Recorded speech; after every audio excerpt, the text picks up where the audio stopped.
오늘 여러분과 함께 읽은 본문의 말씀을 가지고 우리 디도서 강의 세 번째 말씀을 함께 나누겠습니다. 교회를 세우는 사람들 두 번째 이야기를 함께 나누려고 합니다. 제가 좋아하는 시 가운데 로버트 프로스트라고 하는 분이 쓴 가지 않은 길이라고 하는 시가 있습니다. 그 시는 이와 같은 글로 시작이 됩니다. 노란 숲 속에 길이 둘로 갈라져 있었습니다. 나는 안타깝게도 두 길을 한꺼번에 갈 수 없는 한 사람의 여행자이기에 오랫동안 서 있었습니다. 어느 길로 가야 할지 망설이고 있는, 결정하지 못하고 있는 모습을 그려내고 있는 것 같습니다. 그러면서 이 시의 마지막에는 다음과 같은 말로 마무리가 됩니다. 먼 훗날 나는 어디에선가 깊은 숨을 내쉬며 이야기할 것입니다. 숲 속에 두 갈래 길이 있었다고. 그리고 나는 사람들이 적게 간 길을 택하였고 그로 인해 모든 것이 달라졌다고 라고 하는 로버트 프로스트의 가지 않은 길이라고 하는 유명한 시가 있습니다. 여러분, 이 시는 저에게 참 의미 있고 소중한 시입니다. 지금으로부터 한 17년 전에 미국 유학을 앞두고 하나님의 마지막 뜻과 인도하심을 구하며 기도하고 있을 때 하나님께서 말씀과 더불어서 이 시를 만나게 하셨습니다. 당시에는 영어 토플 점수도 제대로 준비되지 않았을 뿐만 아니라 공부가 끝날 때까지 재정 지원을 받을 수 있는 곳이 하나도 없는 상황에서 아내와 어린 두 아이를 데리고 태평양을 건너서 미국 땅에 가기로 결정하는 것이 여간 어려운 일이 아니었습니다. 여러분, 하지만 그때의 선택과 결정이 그 이후에 모든 것을 저로 하여금 다르게 만들어 놓았습니다. 여러분, 그렇습니다. 우리의 삶에는 가지 못한 길과 가지 않은 길이 있습니다. 가지 못한 길은 우리의 의지와는 상관없이 주어진 것이고, 가지 않은 길은 우리가 선택한 것입니다. 우리 인생에는 분명 하나님의 절대 주권과 섭리에 따라 우리에게 주어진 것이 있고, 또한 반면에 우리의 신중한 결정과 책임 있는 행동에 따라 우리가 순간순간마다 선택해야만 하는 것들이 있습니다. 예를 들어서 우리 부모님과 우리가 자라난 어린 환경, 우리의 외모, 우리의 재능과 우리의 성품 같은 것들은 우리의 선택에 의해서가 아니라 누군가에 의해서 주어진 것인데 바로 하나님의 절대 주권에 의해 주어진 것입니다. 이것은 우리가 그대로 받아들여야만 하는 것이고, 이미 주어진 그 속에서 의미를 발견할 때 우리는 감사함으로 받을 수가 있게 되는 것이죠. 여러분, 그런데 우리가 기억해야 할 또 하나의 중요한 사실은 하나님의 절대 주권은 인간의 책임 있는 행동과 우리의 신중한 선택과 결정에 의해 더욱더 빛을 발하게 된다라고 하는 사실입니다. 제가 오늘 기록한 목회 서신에도 잠시 기록했습니다마는 이런 글이 있지요. 베어버리려고 하면 이 세상에 잡초 아닌 것이 없고, 품으려고 하면 꽃이 아닌 것이 없다라는 말이 있습니다. 어떻게 생각하고 어떻게 바라보느냐에 따라서 이 세상은 뽑아버려야 할 잡초로 우거진 황무지가 되기도 하지만, 우리가 어떤 마음의 자세와 마음가짐을 가지고 이 세상을 살아가느냐에 따라서 이 세상은 그야말로 향기롭고 아름다운 꽃들로 가득한 정원으로 우리에게 다가오기도 하는 것이죠. 어떤 관점, 어떤 시각으로 바라보느냐, 어떤 마음가짐과 자세로 이 세상을 살아가느냐라고 하는 것은 전적인 우리의 선택과 결정에 의한 것입니다. 어제의 선택이 오늘의 나를 만들었고, 오늘의 결정이 내일의 나를 만들기에 오늘 내가 어떤 결정을 하고 어떤 길을 선택하는가라고 하는 것은 우리의 미래와 장래를 결정하는 아주 중요한 일임에 분명합니다. 여러분, 한 개인의 삶도 이럴 뿐 아니라 교회도 마찬가지입니다. 교회의 미래와 내일도 오늘 우리가 무엇을 결정하고 선택하느냐에 따라 확연히 달라질 수가 있는 것이죠.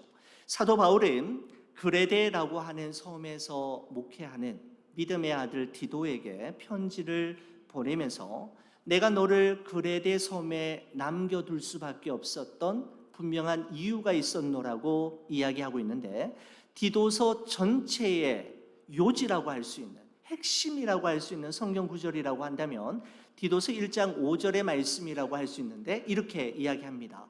내가 너를 그레데에 남겨둔 이유는 남은 일을 정리하고 내가 명한 대로 각 성에 장로들을 세우게 하려 함이니라고 말씀하고 있습니다. 분명한 목적이 있었고 이유가 있었다라는 것이죠. 첫 번째 이유는 무엇이었습니까?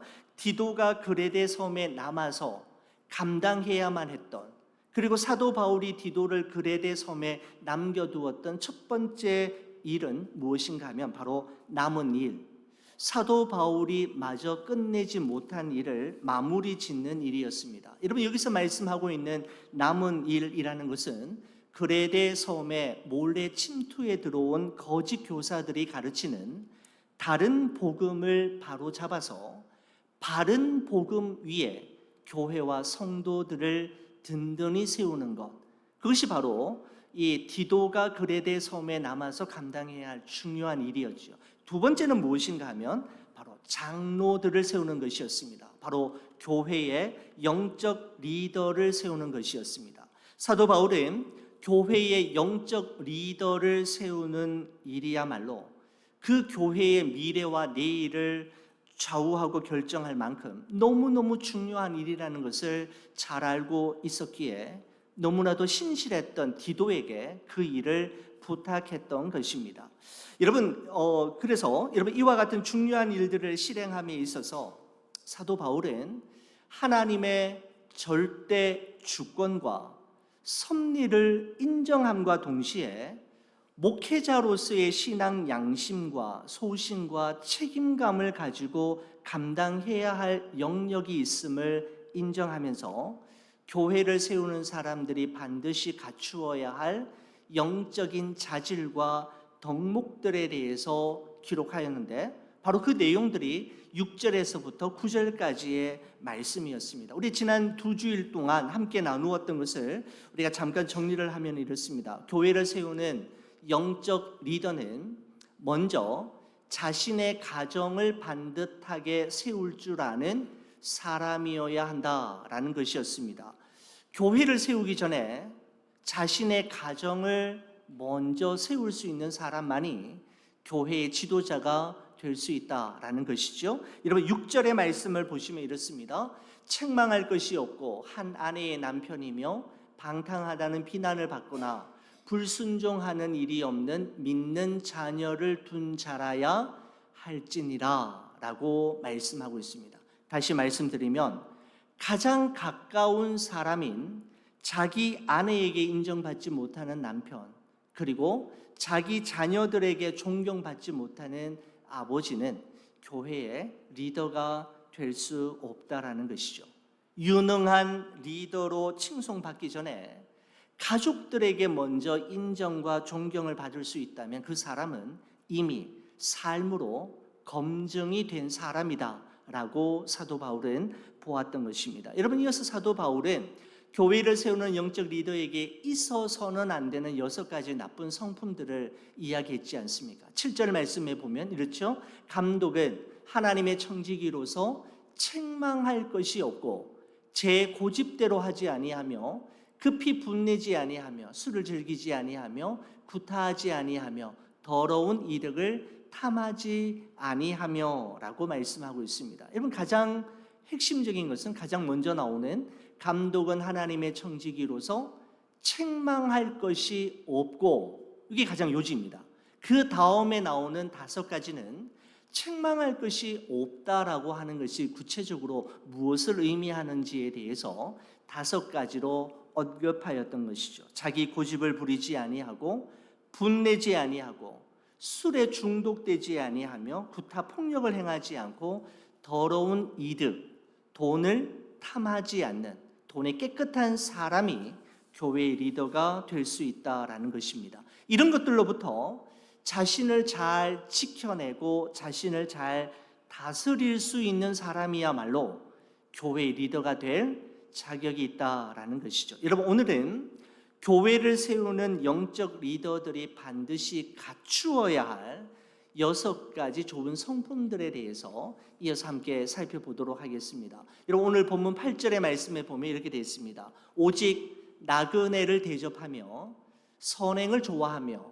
신중하며 의로우며 거룩하며 절제하며 라고 하면서 6가지 성품, 덕목을 이야기하고 있는데, 여러분, 이 구절을 세번역 성경은 이렇게 번역하고 있습니다. 오히려 그는 손님을 잘 대접하며 선행을 좋아하며 신중하며 의로우며 경건하며 자제력이 있으며 이렇게 풀이하고 있는데, 여러분, 유진 피터슨의 메시지 성경은 이렇게 이야기합니다. 그는 사람들을 환대하고 도움을 베풀며 지혜롭고 공정하고 공손하고 자신을 잘 알고 이렇게 표현하고 있는 것을 볼 수가 있습니다. 여러분, 그러면 우리 개역 개정 성경에 따라서 6가지 성품들에 대해서 우리가 조금씩 살펴보고 또 함께 기도하는 시간을 가지고자 합니다. 여러분, 영적 리더가 반드시 갖추어야 할 6가지 좋은 성품 중에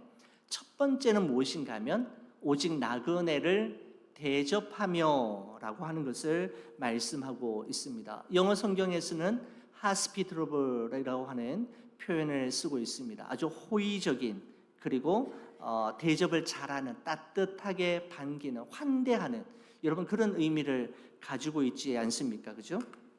여러분, 여기서 말씀하고 있는 나그네라고 하는 것은 낯선 사람을 이야기하고 나와는 어떤 특별한 관계가 없는 사람을 포함하고 있는 단어입니다. 여러분, 보통 사람들은 나를 좋아하는 사람을 좋아하는 것, 여러분, 누구나 할 수 있는 일이지 않습니까? 나를 좋아하는 사람을 좋아하는 것은 누구나 할 수 있는 일이고 대접할 수 있고 환대할 수 있습니다. 여러분, 하지만 나와 아무런 상관이 없고 내가 도움을 베풀어도 그 어떤 보상도 기대할 수 없는 사람에게 호의를 베풀고 환대하는 것은 쉬운 일이 결단코 아닙니다. 여러분, 하지만 교회의 리더가 되려고 하는 이는 교회 안의 사람이든 교회 밖의 사람이든 누구든지 따뜻하고 다정다감하며 대접하고 환대하는 기본적인 자세를 가지고 있어야 한다는 것이죠. 예수님은 마태복음 25장에서 이렇게 말씀하신 적이 있습니다. 여기 있는 내 형제 중에 지극히 작은 자에게 한 것이 곧바로 나에게 한 것이고 지극히 작은 자 하나에게 하지 아니한 것이 곧 나에게 하지 않은 것이다 라고 말씀하셨습니다. 나그네를 어떻게 대우하고 어떻게 대접하느냐가 결국 예수님을 어떻게 대하느냐와 연관시켜서 말씀하고 있는 것이죠. 그렇습니다. 우리 주님은 주일날 교회에서만, 그리고 혹은 기도의 골방에서만 만날 수 있는 분이 아니라 여러분과 제가 한 주간 동안 월요일부터 토요일까지 살아가는 평범한 일상 속에서도 부지 중에 만날 수 있다라는 사실을 우리는 기억해야 합니다. 평범한 나의 일상 가운데 낯선 나그네의 모습으로 찾아오시는 그분을 예수님처럼 환대하고 잘 대접하는, 그리고 다정다감하게 호의를 베풀고 환대를 베푸는 사람, 바로 교회의 리더가 될 수 있는 기본 자질을 가지고 있다라는 것이죠. 여러분, 두 번째는 선행을 좋아하며 라고 되어 있습니다. 여러분, 영어 성경에서는 lover of good이라고 하는 표현을 쓰고 있는데, 어떤 특별한 계기를 마련해서 선을 행하기보다는 어떤 작은 일에서부터 남을 돕고 내가 가지고 있는 것을 나누기를 좋아하고 베품에 있어서 인색하지 않는 사람을 일컫는 표현이다, 이렇게 생각이 되어집니다. 반칠환이라고 하는 시인이 쓴 나를 멈추게 하는 것들이라고 하는 시가 있는데 한번 보시기 바랍니다. 보도블럭 틈에 핀 쓴바귀 꽃 한 포기가 나를 멈추게 한다. 어쩌다 서울 하늘을 선회하는 제비 한두 마리가 나를 멈추게 한다. 육교 아래 봄볕에 탄 까만 얼굴로 도라지를 다듬는 할머니의 연 모습이 나를 멈추게 한다. 굽은 허리로 실업자 아들을 배웅하다 돌아서는 어머니의 뒷모습은 나를 멈추게 한다. 나는 언제나 나를 멈추게 한 힘으로 다시 걷는다라고 하는 시입니다. 마지막 표현이 참 좋습니다. 그죠? 나는 언제나 나를 멈추게 한 그 힘, 무엇입니까? 사랑, 그리고 돌아봄, 그리고 내 주위를 살펴보는 그 힘으로 다시 이 세상을 걸어갈 힘을 얻는다라고 하는 말일 것입니다. 사랑하는 우리 교회 여러분, 여러분의 발걸음을 멈추게 하는 것들은 무엇입니까? 남을 밟고 위로 올라가서 1인자가 되어야 한다라고 부추기는 승자 독식의 시스템이 돌아가는 이 각박한 이 세상 속에서 성도는 하나님의 마음으로 살아가는 이들입니다. 나그네를 대접하고 선행을 좋아하는 그리스도인의 삶을 통해 많은 이들이 우리를 통해 하나님을 보게 되고 하나님을 가까이 하게 되는 것이죠. 그러기 위해서는 우리의 삶의 속도를 낮추고 멈추어 서서 내 주위를 돌아볼 수 있는 여유와 여백을 남겨두어야 하는 것이죠. 교회의 리더가 되는 사람은 그렇습니다. 선행을 좋아하는 사람입니다. 여러분, 세 번째는 신중하며라고 표현하고 있는데 영어 성경에서는 self-controlled라고 하는 표현을 쓰고 있습니다. 자제력, 자기를 통제할 수 있는 어떤 능력을 말씀하고 있는 것이죠. 차분하고 사려가 깊을 뿐만 아니라 자기 자신의 행동과 말과 모든 것을 통제하고 제어할 수 있는 사람이 교회의 리더가 될 수 있습니다.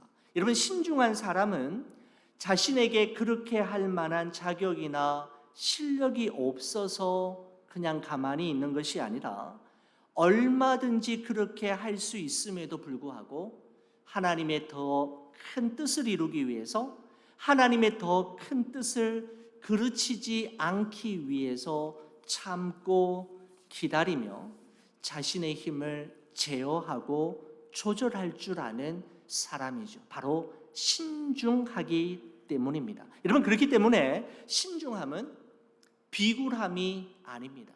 용기 없음도 아니요, 우유부단함도 아니고 소신이 없음도 아닙니다. 오히려 하나님에 대한 절대적인 믿음과 신뢰가 있기에 어떤 일이 일어나도 낙심하거나 절망하지 않는 것이며 모든 일에는 때와 시기가 있음을 믿기에 그때까지 자신의 힘을 조절하며 자신의 힘을 감추고 신중하게 그때를 기다릴 줄 아는 것을 이야기하는 것이죠. 그렇습니다. 교회 리더는 신중해야 합니다. 가벼워서는 안 된다라는 것이죠. 여러분, 네 번째와 다섯 번째는 의로우며 거룩하며라고 표현하고 있는데 영어 성경에 보니까 의로우며라고 하는 말을 upright라고 사용하고 있습니다. 똑바로 세워진, 반듯한 것을 의미하죠. 거룩하면은 holy, 성결하고 거룩하고 또한 구별된 이런 그런 의미를 가지고 있지 않습니까? 여러분, 의로우며 거룩하며 라고 하는 이 두 가지는 하나님 앞에서 항상 하나님을 의식하며 살아가는 모습을 이야기하고 있는 것이죠. 하나님 앞에서 살아가는 삶, 그리고 하나님을 항상 의식하며 기억하며 살아가는 삶의 모습 속에 의로움과 거룩함이 묻어 있다라는 것을 말씀하고 있는 것입니다. 여러분, 다윗이 그의 아들 압살롬을 피해서 도망자의 삶을 살아가고 있을 때 시편 3편 5절에 이런 고백을 우리에게 남기고 있습니다. 내가 누워 자고 깨었으니 여호와께서 나를 붙드심이로다 라고 말씀하고 있습니다. 내가 누워 자고 깨었으니 여호와께서 나를 붙드심이로다. 이런 말씀을 그냥 무심코 그냥 지나갔었는데 이 말씀을 어느 날 묵상하면서 참 저에게 깨달음이 있었습니다. 여러분, 눕고 자고 일어나 깨어있는 것 너무나도 자연스럽고 당연한 우리의 일상이지 않습니까? 우리 이것 때문에 감동하거나 너무너무 기뻐하거나 좋아하는 일들은 거의 없지 않습니까? 보기 힘들지 않습니까? 여러분, 그런데 다윗은 압살롬을 피해서 도망을 쳐야만 하는 절체절명의 비극적인 일을 경험하면서 눕고 자고 깨는 것이 결단코 당연한 것이 아니라는 사실을 깨닫게 되는 것이죠.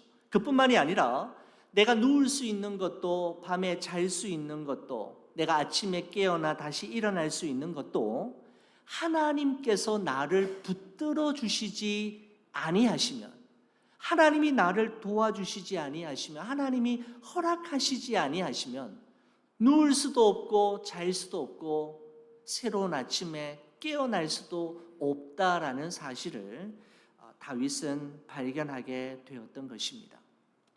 여러분, 그렇습니다. 우리에게 주어진 하루하루의 삶이 하나님의 선물이고 하나님께서 붙들어 주시기에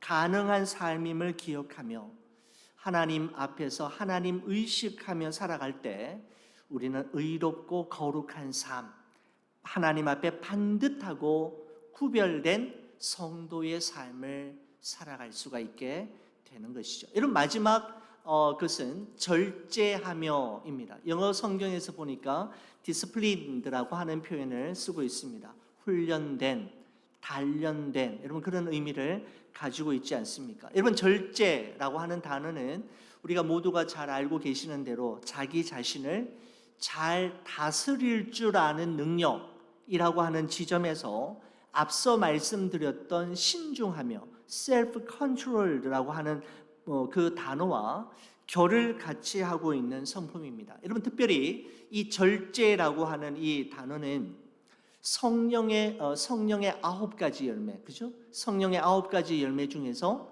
맨 마지막에 나오는 열매이지 않습니까? 충성, 온유, 절제라고 하면서 절제가 성령의 9가지 열매 중에서 마지막에 나오는데, 여러분 오늘 여기서도 보니까 교회를 세우는 사람들이 갖추어야 할 6가지 성품을 나열하면서 6번째 마지막에 또다시 이 절제라고 하는 단어를 사용하고 있습니다. 여러분, 그냥 넘어갈 수도 있는데 제가 말씀을 준비하면서 어떤 분의 글을 보니까 왜 절제를 마지막에 이렇게 두었을까라고 하는 것에 대해서 참 재미있는 표현을 보았습니다. 바로 절제가 뒷문을 단속하는 역할을 하기 때문이다, 이렇게 표현하고 있는 것을 본 적이 있습니다. 절제란 뒷문을 단속하는 역할을 한다라는 것이죠. 여러분, 뒷문을 단속하지 않으면 아무리 좋은 것도 다 잃어버리게 되고 다 놓쳐버리게 되지 않습니까?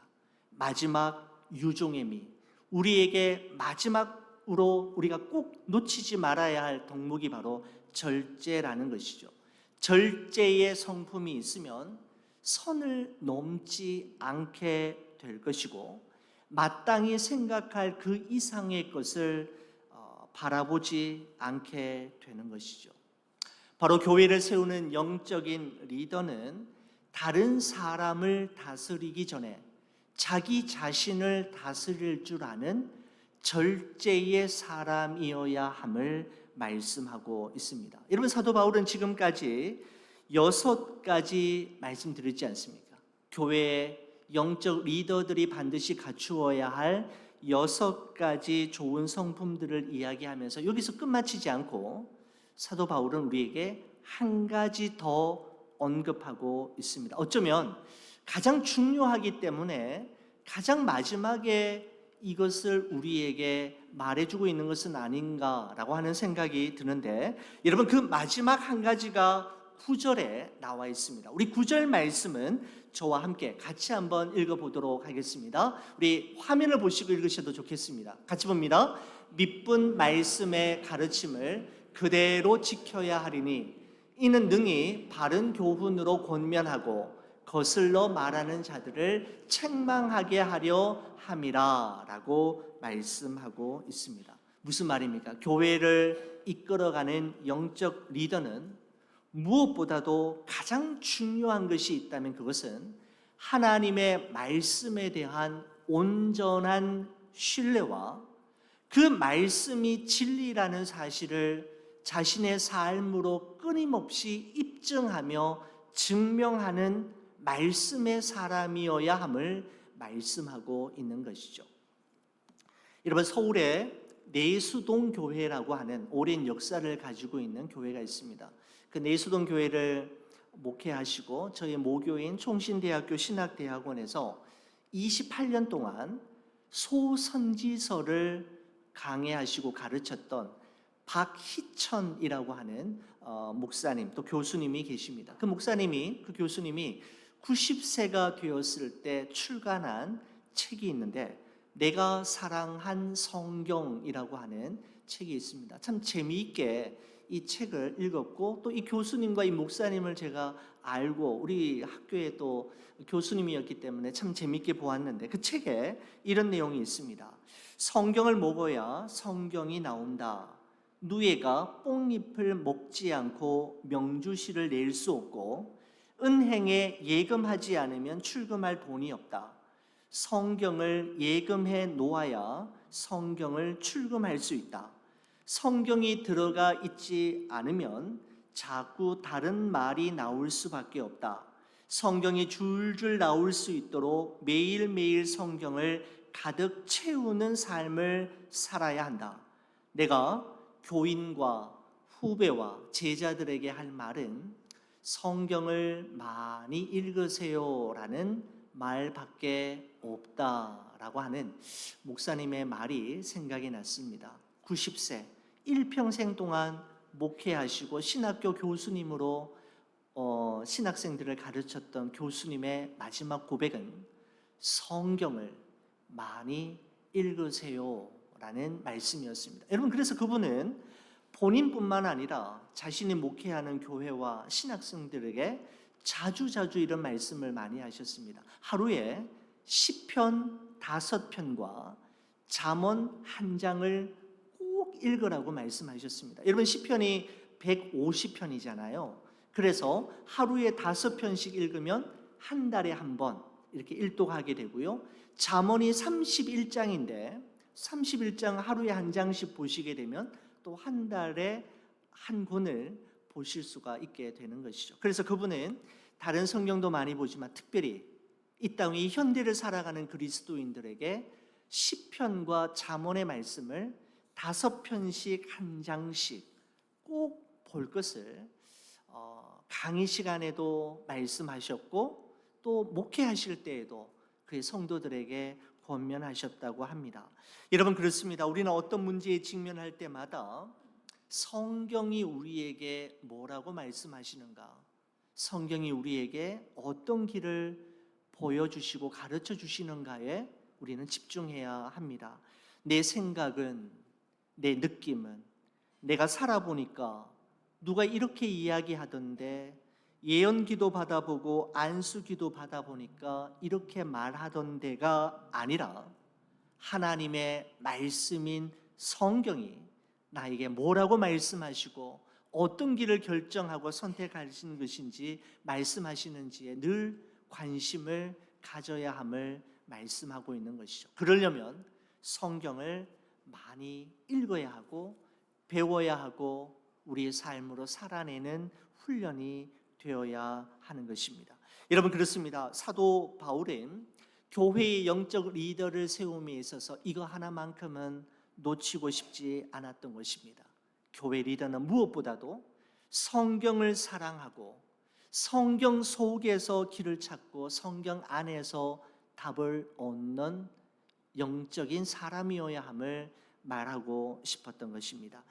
사랑하는 교회 여러분, 우리가 지난 3주간에 걸쳐서 우리 교회의 새로운 영적 리더를 세움에 있어서 그들이 갖추어야 할, 그들에게 있어서는 안 될 여러 가지 것들에 대해서 우리가 살펴보았습니다. 사도 바울은 교회의 지도자를 선택하고 결정할 때 정말 중요하게 생각했던 것은 그 사람이 교회에서 어떤 일을 할 수 있는지, 무슨 일을 해야 하는지에 대해서가 아니라, 거기에 대해서는 하나도 언급하지 않고 오히려 그 사람의 신앙이 삶 속에서 드러나고 있는지, 신앙이 자신의 삶으로 검증된 사람인지를 보아야 하고 살펴야 함을 말씀하고 있는 것입니다. 우리가 지난 3주간에 걸쳐서 살펴보았던 영적인 덕목들은 결코 속성으로 갖추어질 수 있는 것은 아닙니다.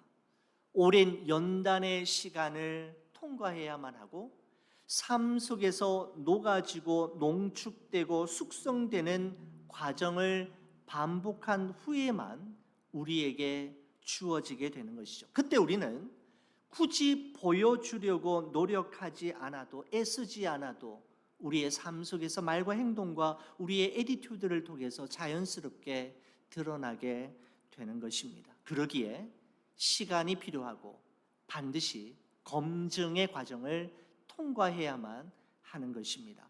사랑하는 우리 교회 여러분, 앞으로 우리 좋은 비전 교회를 든든히 세워나갈 신실한 지도자가 세워질 수 있기를 위해서 여러분 기도해 주시기를 바랍니다. 신실한 영적 리더는 신실한 교회의 성도들에 의해 만들어진다라는 사실 또한 기억하셔서, 우리가 함께 나누었던 덕목이 그분들에게만 해당되는 것이 아니라 여러분과 저에게도 동일하게 우리가 살아내야 할 삶이며 삶의 과제임을 기억함으로 우리 좋은 비전 교회가 점점 더 하나님 보시기에 나아지고 좋아지고 건강해지는 공동체로 세워지는 일에 여러분과 저의 삶이 쓰임 받기를 주의 이름으로 간절히 축원을 드립니다. 기도하시겠습니다.